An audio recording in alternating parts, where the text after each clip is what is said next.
Welcome back everyone. The Samsung Galaxy A11 came out a while ago, actually not quite, not even a little bit over a year ago. So let's see how this thing holds up in 2021. Now I will tell you, although this phone is an interesting budget phone, it really is it's an interesting device. The thing that it has going for it is that it's very easily accessible. So meaning you can go to Best Buy, you can go to Walmart, you can pick this thing up extremely easily, and I've done that time and time again. It's a very easy thing to do, just pick up a lot of these Samsung Galaxy A series of devices. But the thing is that that's really the main advantage. You're much better off taking that $80 or $100 and buying, maybe like a used Pixel 2, maybe, in some cases. You can probably buy like a Galaxy S9 in some cases too, which may be a better deal than this thing. Again, you're going to really have to do your research, but that's kind of the spectrum that I would go for. Maybe picking up a used Android phone may get you a better experience than buying a brand new Samsung Galaxy A11.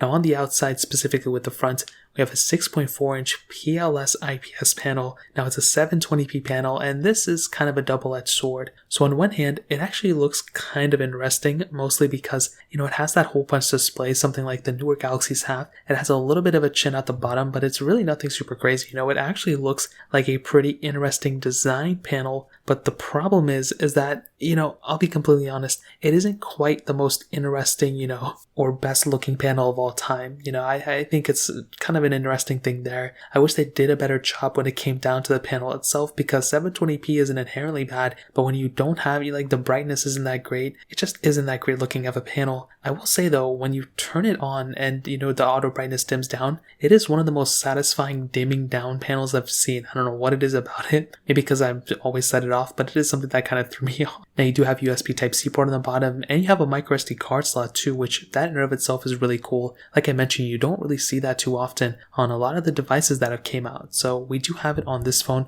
which I'm really, really happy about. And on the back, you have a plastic back, which kind of looks like a glass back to some people, but it is plastic, a fingerprint sensor right there as well, and a triple camera setup.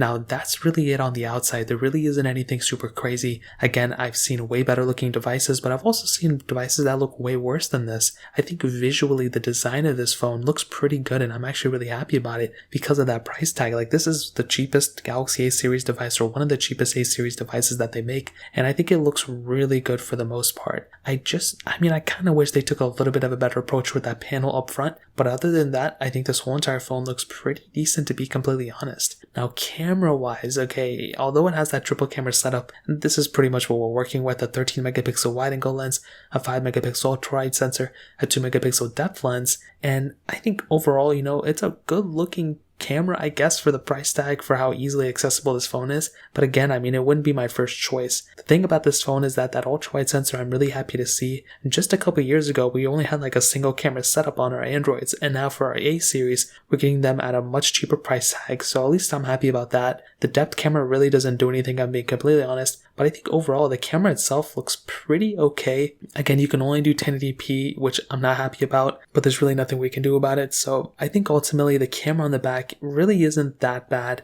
The front camera is an 8 megapixel sensor, which, like I said before, I wish it did get a little bit of an improvement there. But again, if they're not going to put like a 4K camera on the back, they're not going to put a 4K camera on the front. It's not like the OnePlus Nord. So I think overall this camera is actually pretty decent camera for the price tag and everything. But again, it would not be my first choice. And I think something like a Galaxy S8 camera is probably better than this thing in my opinion. So in terms of a camera setup, that covers it up there. Now software wise, this thing does have Android 10. It did get an Android 11 update with One UI 3. I am not 100% too sure if it's going to be getting the next version of software. So whether it does or it doesn't, I don't really think it's going to matter, because when Android 12, it looks to be a good update, but it looks like a lot of the features are still in One UI 3, which I'm really happy about. And Android 12, if this phone were to get it, it wouldn't get it for like several more months. So I think Android 11 is a good spot for this phone, especially for it being a budget phone. I wish it would just last forever, but these things, these type of things don't happen with it. And I think with this type of phone, you're getting, like I mentioned, an okay experience with it when it comes down to the software.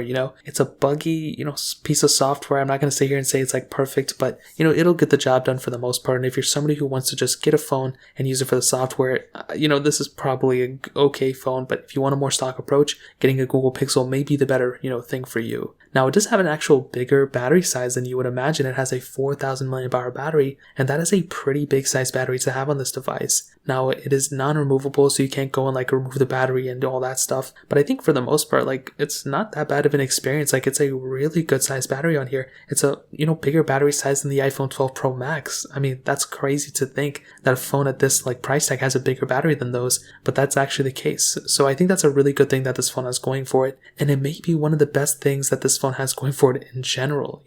I think this phone is it's a budget tier phone. You have to keep that in mind. But I do like these little things where Samsung just puts in, like a micro SD card slot or a bigger battery. Like those type of things really add a lot more, I think, feature set to these type of budget phones. And it makes me think that, why don't manufacturers just put bigger size batteries in their devices? Like this thing has a really big size battery, and I don't know why the, Galaxy S21 can't have a bigger size battery and all that stuff if it is a cheap part. But other than that, that pretty much covers it up there. Now let's end it off with the performance. This thing has the Qualcomm Snapdragon 450 chipset and Adreno 506 GPU, and there are a ton of different models of this, but they range from 2 gigs of RAM all the way up to 4 gigs of RAM. My specific Galaxy A11 only had 2 gigs of RAM, and what I can tell you is that it's definitely an interesting experience, because like I mentioned, visually, it looks like a pretty decent phone. It doesn't look too bad, but it pretty much is a pretty slow performing phone, and it is pretty choppy and pretty laggy, even for basic things. Like if you're just going to go ahead and just like start texting people and stuff like that, it's definitely not going to be the smoothest experience of all time. And I think that is something you're going to have to keep in mind.